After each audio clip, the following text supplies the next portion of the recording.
This is Pave It Black.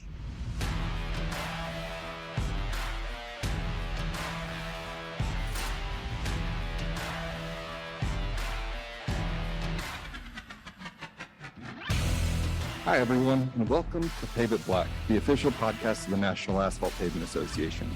My name is Richard Willis. And I'm Brett Williams. In this season, we're really talking about opportunities. Most of the season is going to focus on internal opportunities within the asphalt industry, but today we're going to slightly focus on something different, outside opportunities. So when we look at where we're at as an industry and some of the current constraints, such as low bid or prescriptive specifications, how does a company strategically look for new opportunities to grow, get better, or find new markets? So to help us with this discussion today, we've asked Jeani Ringkob from StoryBuilt Marketing and Coaching to come be a part of the podcast. Welcome to the podcast, Jeani. Thank you so much to be here. This is really exciting. So Jeani, when I think about the asphalt industry, marketing and strategy aren't typically what I think of initially. So I was curious, maybe if you could share a little bit about your background and how you got to where you are today and maybe why you decided to focus on this industry. Yeah, absolutely. I'd love to. I actually come from a third generation road construction family business. So I grew up in asphalt. I grew up playing on the equipment, climbing rock, all the aggregate piles on job sites, all that kind of stuff. And was really, really blessed to get to work in my family's business on every level, inside and out, starting obviously cleaning the office and stuff like that. But later on, I did traffic control, I did flagging, I did the rollers, and eventually I spent most of my time in sales, which I kind of laugh because I feel like we always called it marketing. But as I grew up and I went to college and kind of got into some other industries and had other experiences, I felt like it was really more sales than it was marketing. But I had a passion for the marketing too, and kind of where those two intersected together. But I think the biggest thing that I loved about the industry is I got to grow up in it, yeah. But what I love about it is it's so pivotal to our economy. And also, it was full of incredible mentors. I had people that watched me grow up, that even now they're people that I call in this industry, even if I need advice outside of this. They've been to my children's baby showers, they were at my graduation, all of those kinds of things. And they're people that helped me really kind of become who I was as a person. So I'm pretty passionate about the quality of people, but not just that. I think the work that this industry does is so, so important. And it's really critical to our economy and keeping things moving and keeping people safe and letting us to kind of continue to develop as a country and as an economy and all those things. So I think whenever I get to work in something like this, it's really incredible. And my passion was really in that sales and the relationships and the people. So I worked for my family business for a while. My dad passed away unexpectedly. And then my mom now, who was a dental hygienist by trade, actually ran the business by herself longer than she did with my dad. So we've had some great people kind of come up along beside us and support us through these years. And I went and did a stint with Koch Industries and their Performance Roads and Pavement Solutions, Vance Brothers. So I got some opportunities to work for some really incredible companies and kind of learn from them, the market-based management that Charles Koch developed and so many of those things. Then also went and did a stint in agriculture.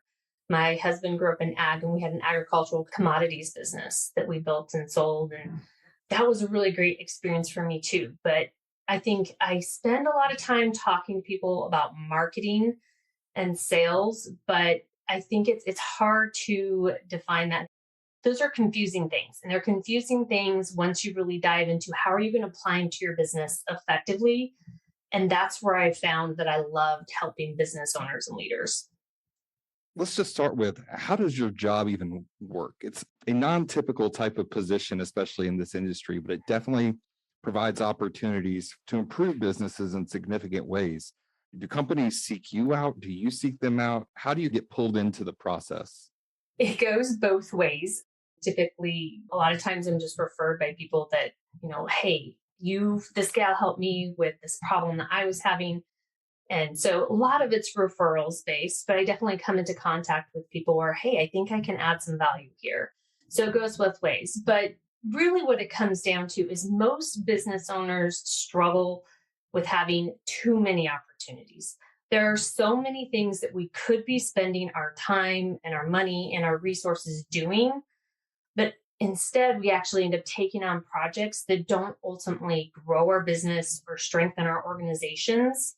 So, the real problem that we have is identifying the highest priority tasks that are going to give us the biggest potential value and growth, and then creating a playbook, if you will, to make that your mission and not get unfocused or distracted by all those other opportunities or hurdles or problems that are going to come up. We're always going to have more things than we can actually pursue. And if we're going to succeed in the businesses that make it to the top, they're the ones that maximize their return on the energy and the investment that they're putting into things and the time their people are putting in, because they know and they've identified what's going to get me the best results.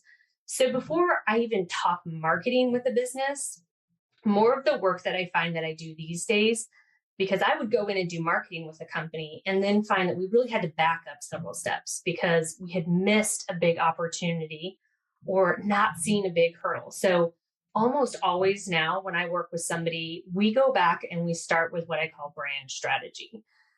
And when I say that to people, they think logos, they think strictly that kind of visual marketing stuff. But brand strategy is really giving the intangible things in our business and actually placing a quantifiable value on them in order to decide where should we be allocating our resources and how are we going to pursue that so we don't get distracted, and we're going to measure it. There's multiple levels. There's lots of models that we use to do this. One of the early filters I like to apply is based on a book by Mike Michalowicz called Fix This Next. And he uses a great visual model that's the business hierarchy of needs. So it's like Maslow's hierarchy of needs, but for businesses, and really clarifying what level of your business. It helps you filter through all the opportunities and hurdles you do have and finding the one that you should fix first that you're going to get the most momentum and value out of. So that's one of the early models we like to apply to the brand strategy. And it helps us figure out what other models are we going to pull in and use to help a business owner or a leader get really, really clear on where they should be investing their time. What are some of the common things that a construction company might ask you to help with?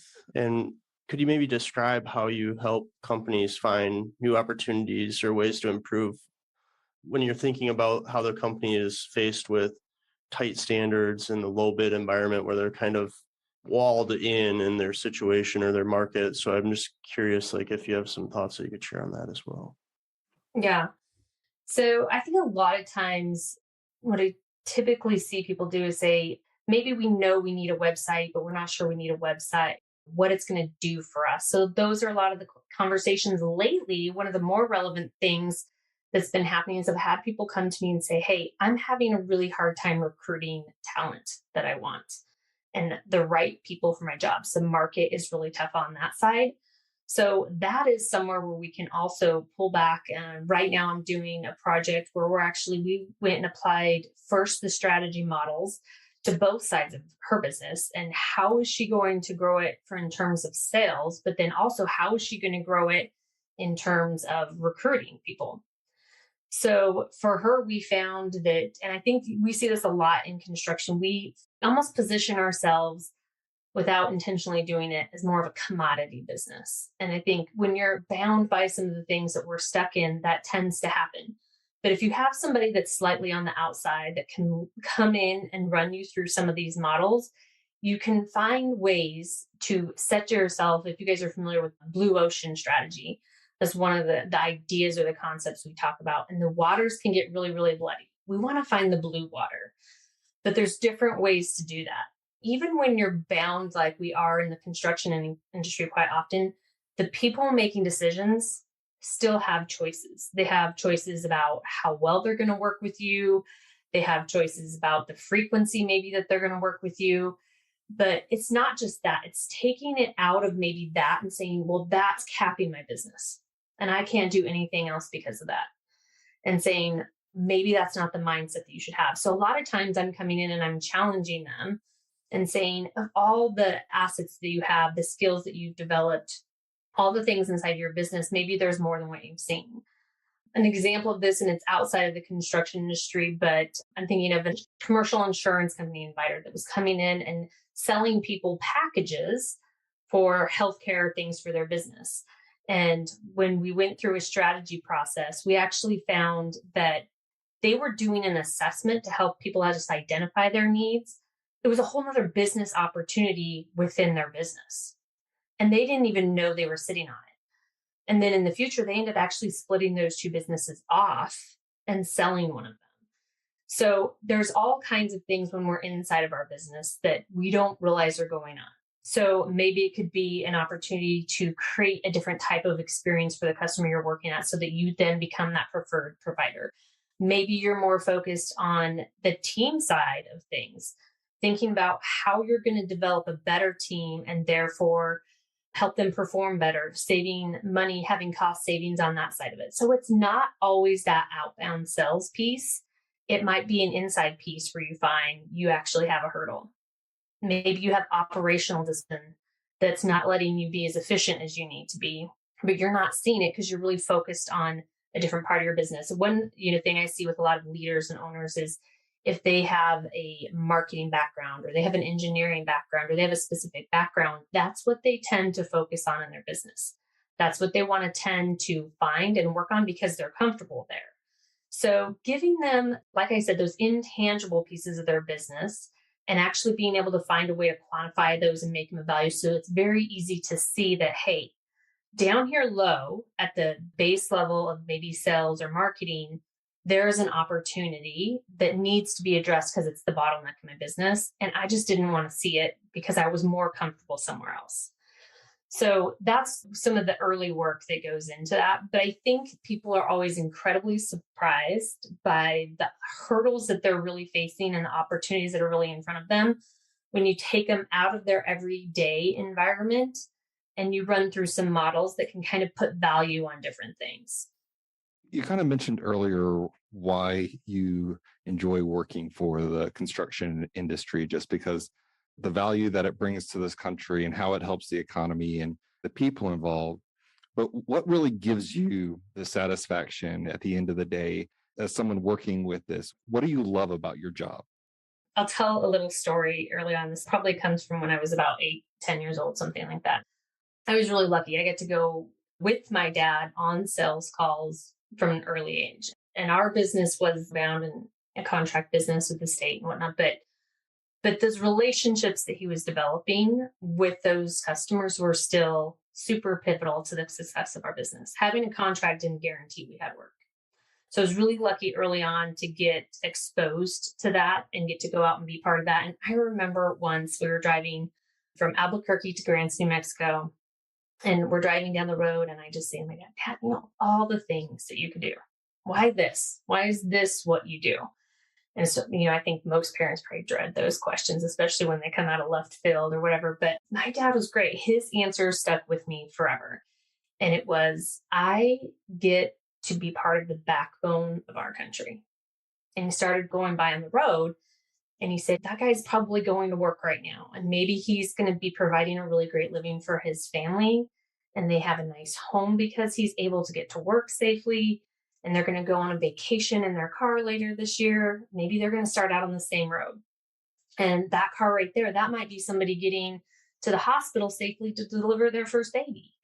And that truck right there is driving groceries to the grocery store. So all the families in this community can go pick up their groceries today. And a bunch of people are going to have jobs. And that trucker has a job. And so it really kind of quantified the value of the work that we did. And I think that always stuck with me for a long time. And so for me, working with business owners, and it took me a while to kind of figure out my own thing. I'll totally readily admit for a long time, I was like, oh, I have to be a contractor then because this is the coolest. Like, this is great. His answer was so good. What I realized, I kind of had to find my own bit and my own piece in this. So for me, I finally over the years figured out where I really got joy and really felt great was when I could partner with a leader or an owner or a group of stakeholders in an organization. And I knew from experience how hard it was to run a business. I mean, I got to be behind the curtains and see the years when things were not good. And you don't know if you're going to make it to the next year. And every time something comes up for bid, the anxiety of if we don't get this, what happens? So being able to partner with leaders and business owners to help them develop their businesses to be healthier, to be stronger, to be more profitable, I feel like this is a huge gift. Like that, if that's something where I can go in and help somebody, because business owners and leaders of organizations, those key stakeholders, those are heroes in our country. They are the risk takers. They put so much on the line. So to be able to partner with them and give them that much more confidence and reassurance about making those decisions every day, they're making critical decisions, decisions that impact the work that they do, that impact their ability to solve problems for people, all about solving people's problems, whether it's repairing a road or building a new road. Or a lot of the time early on, I was doing work, I was going out and helping people find the right product to put on their road, all of that stuff. If we don't have the ability and the security in our business for it to operate, we can't solve those problems. We can't hire people and provide jobs. We can't be thinking about safety and all of those key things. So if I can help them do that better with more confidence, they can support their team better. They can solve problems better. They can be more innovative, and they can focus on why they started the business in the first place. So for me, that's the biggest win. So let's say I'm a business owner and I'm fairly happy. I have a fairly static strategy, but it's working for me. My market is getting me what I need. I have a good workload. The company operations are going pretty smoothly. What would you say to an owner about how marketing or how improving some strategies could really help move the company forward or help the company in that situation? Yeah.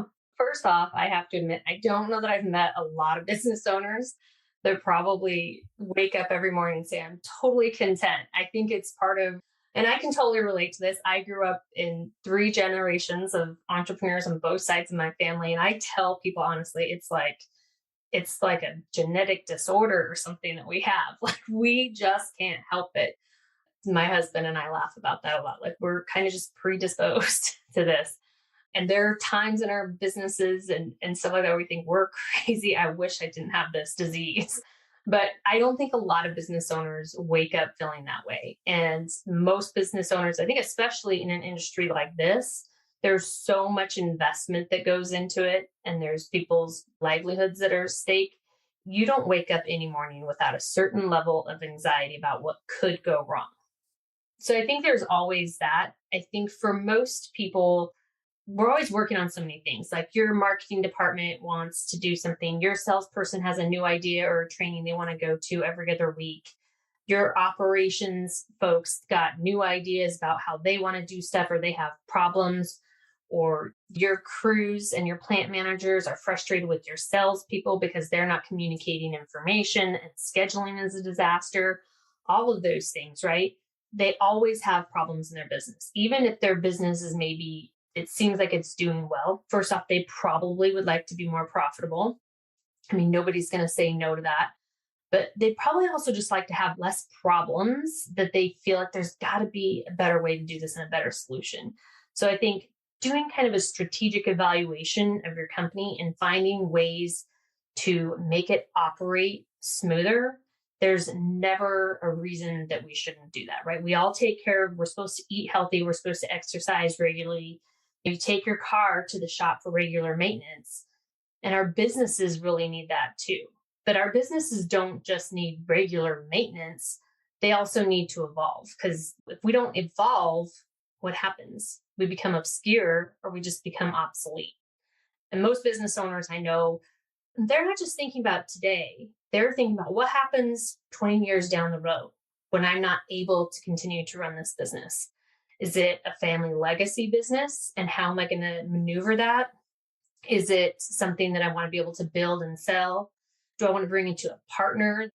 Besides the day to day, it's the what's going to happen with everything I've built. What's going to happen if something happens to me, that all these people that depend on me for their livelihoods are still going to be able to come here and show up and work tomorrow? or all the obligations I have to produce work, is somebody going to be able to fulfill those? So that can be definitely a big thing. If we go back to that business hierarchy of needs, the very bottom level of that is sales and marketing. So that's the fundamental, that's the oxygen that your business needs to survive. When you get to the top, that's legacy. And that's how is the business going to transition? Or is it going to be liquidated? Like those are all options, but those are concerns I think that people have too. So everybody's situation is unique, but their concerns and their problems are quite wide and varied. Interesting, when you go through a process like this, what they find is what they thought they were worried about probably isn't what their business actually needs them to get focused on in order to get where they want to be. Do you have any maybe not so common experiences or things that maybe isn't your normal day-to-day type of work experience that is interesting or maybe would be outside of what people would commonly think in terms of what you do to help businesses?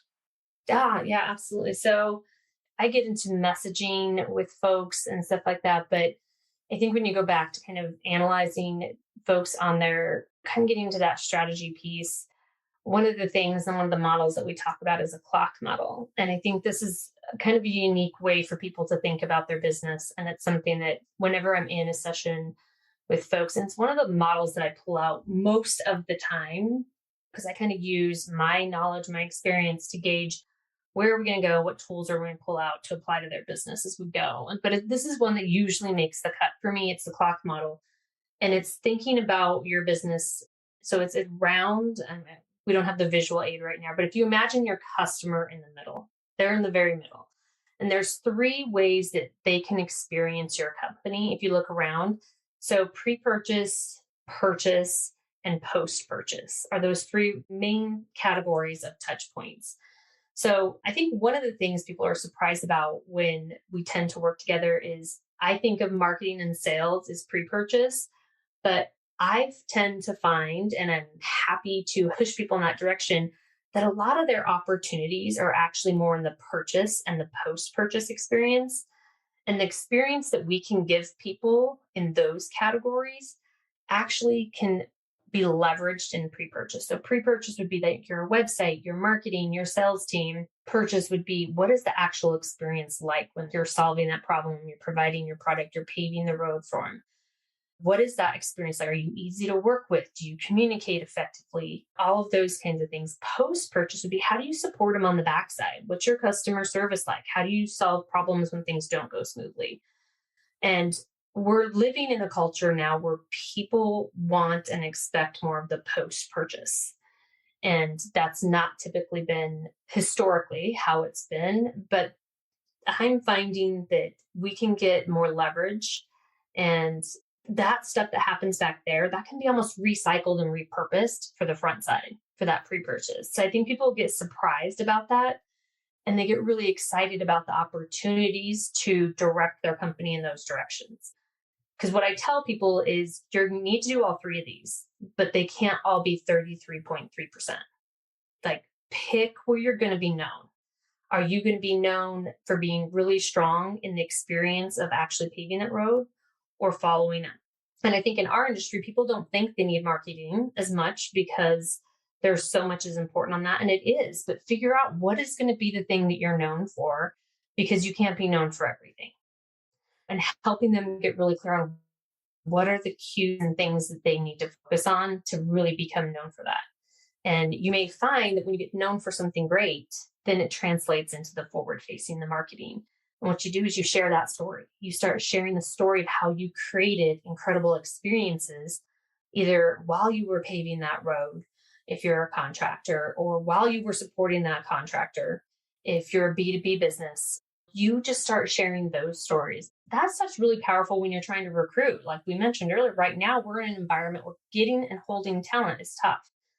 And they love those stories, and they're much more genuine than paying for just ad spend or stuff like that a lot of times too. And if you're going to do ads, being more authentic with your stories these days is so much more relevant. But it helps you figure out, how am I going to get those, and how am I going to actually create them in my business in a way that really aligns with who we are as a business. That's the path that I kind of wanted to go down for a minute, is just people.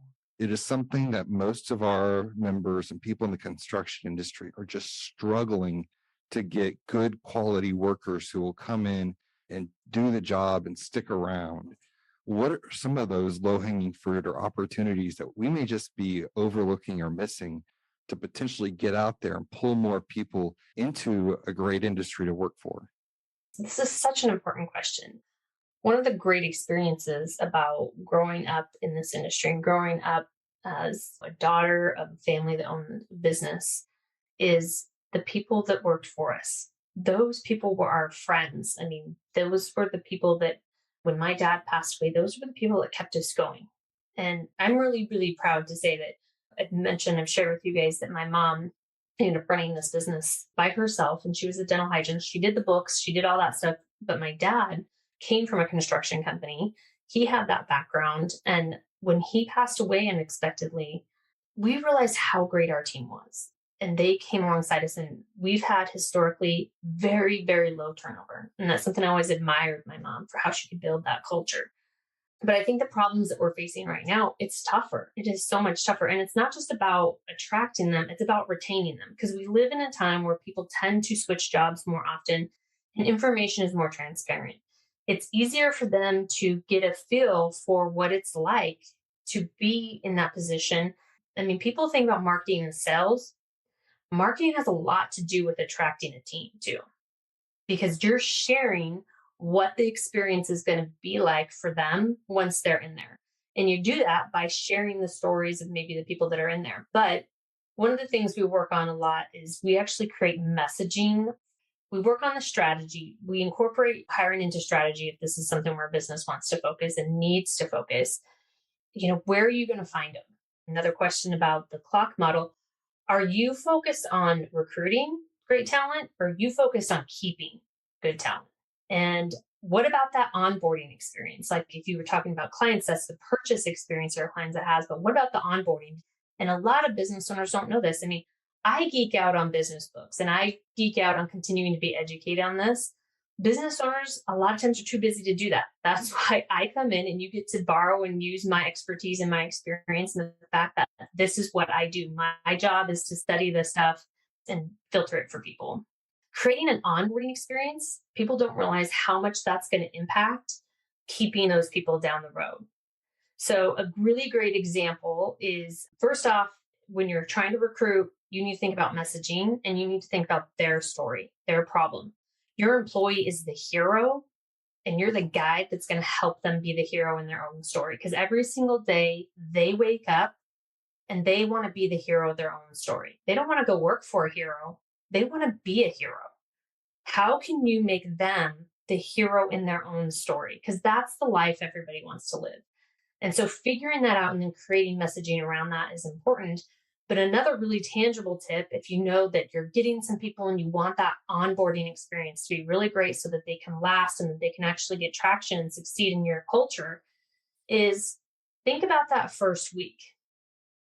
When they go home Friday night and they have dinner with their family, what do you want them to say? But inevitably they get asked that question: how was your week at this new job?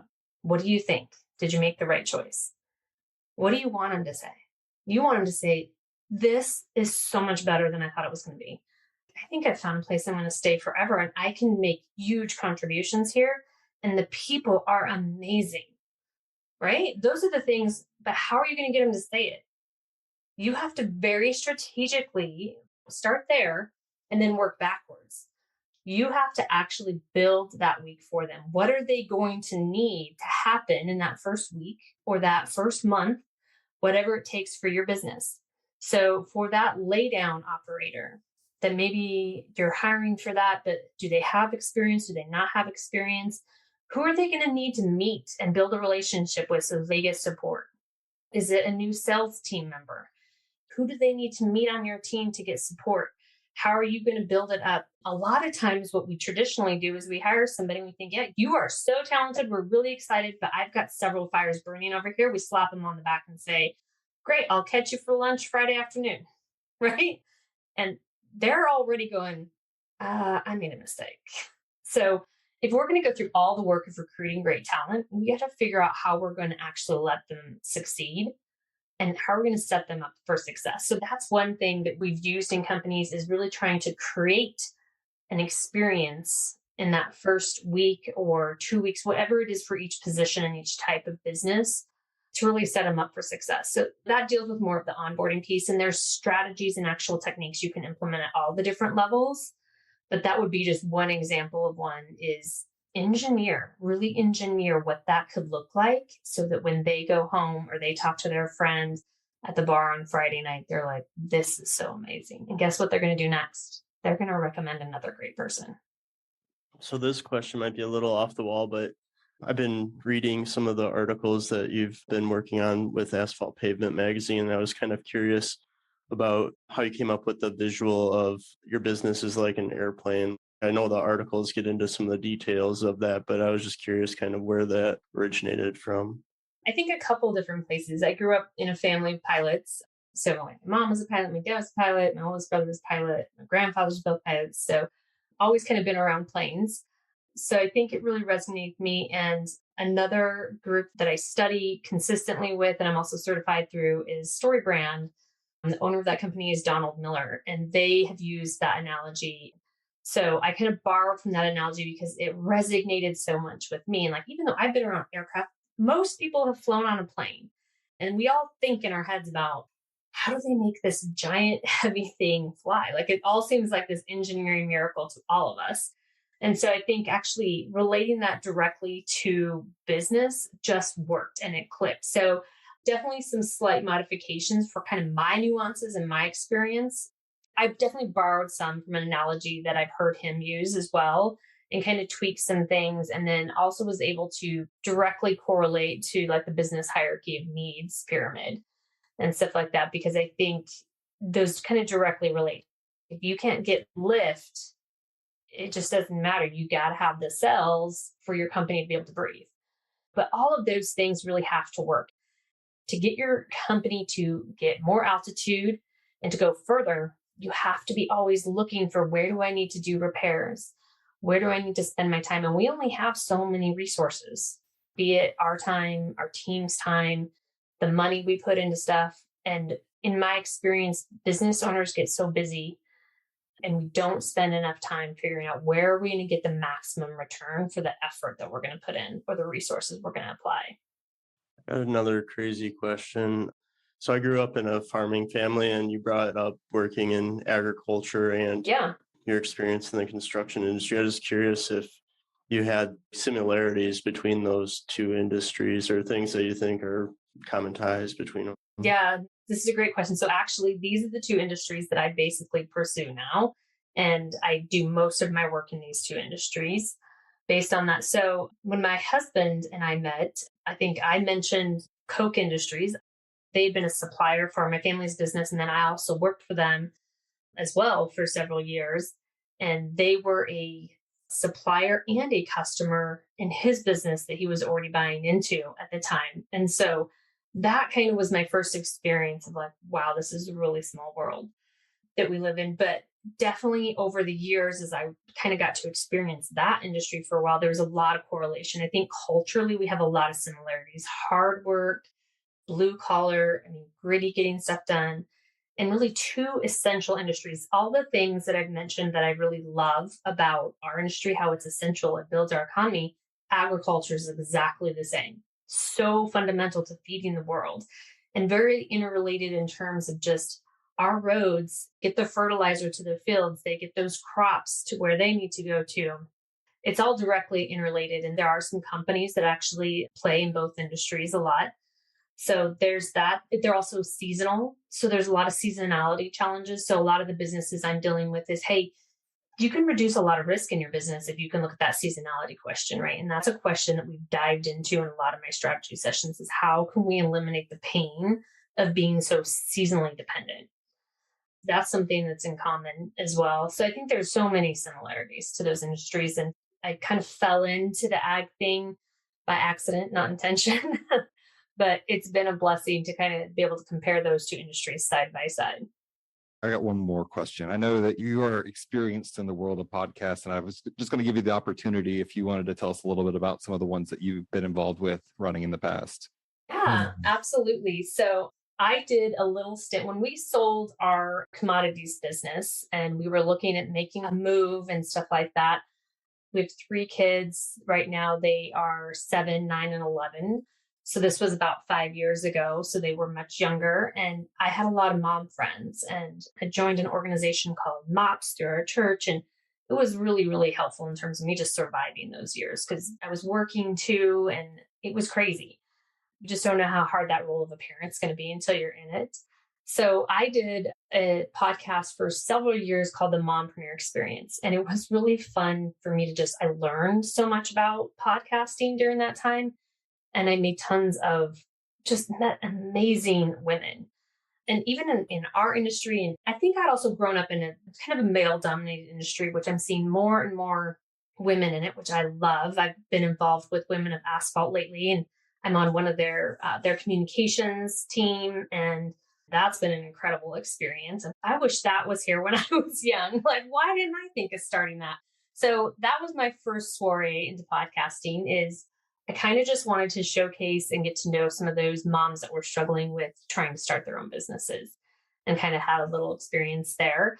And then now I have my own podcast again that we've kind of redone. So it's for construction and agricultural, so business growth for construction and agriculture. And I'll share that link with you guys to share in your show notes as well. And they were just getting started with that, but really kind of interviewing leaders in both of those industries. And like you said, you asked a question about drawing parallels between those industries. So we do a lot of that. I've talked to one old friend about doing a podcast because they're using oil from soybean as an additive in asphalt products. And so right there, like a really cool connection on kind of the development and the R&D side of stuff. So that's been really fun as well. And of course, I love the medium. I listen to it all the time with kids. That's kind of how I can get some of my sanity back, is I just turn on a podcast real quick because I'm kind of a geek. Any kind of good podcast on business or hearing stories of other business owners and stuff, I love. Well, Jeani, we appreciate you being here on the podcast and joining us today. Thank you so much for your time, and thank you for the work that you do for the industry. And we'll look forward to future conversations with you. Yeah, absolutely. Absolutely. And I know we talked about, I know you had a lot of really great questions. So, I mean, if a business owner is out there and they're like, I kind of relate, like, I feel like I don't know what to do next, I actually have a really great resource they could use to actually identify like what part of my business might have the biggest bottleneck that's in now. So it's a great tool to, it maybe doesn't get you all the way through to creating a playbook, but it could definitely help you say, where is that biggest bottleneck in my organization or my business? I'm happy to share that with your guests if you'd like. Yeah, that'd be great. Thank you very much. Yeah. So they can grab that at storybuilt.marketing/assessment. And I'll share that link with you guys as well. Great. We'll make sure it's on the podcast webpage. Great. That was a really interesting conversation. I think one of the things that really struck me was when she was talking about many times businesses, when you're looking for opportunities, they're looking for new things, but sometimes it's about being more focused and putting effort into things that'll give you a higher return on investment or really build the business up. And so sometimes it is looking internally for finding those opportunities and places to grow instead of looking externally. I think one of my main takeaways from today was that traditional thought of marketing leading to sales, and changing that a little bit and thinking more in terms of how marketing can actually help with some of the workforce related areas that companies face, and how marketing can actually attract that next employee to your business and bring those quality people in to really help improve the business. So I thought that was a big point and a good takeaway for me today. Yeah, definitely.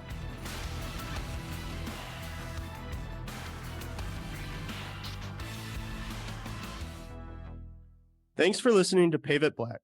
Visit asphaltpavement.org/podcast to find more episodes, suggest a topic or guest, become a sponsor, or learn more about Napa. Pave It Black is produced and copyrighted by the National Asphalt Pavement Association. Music by Colleague. As always, thanks to the dedicated workforce connecting diverse communities all across America. keep on paving it black.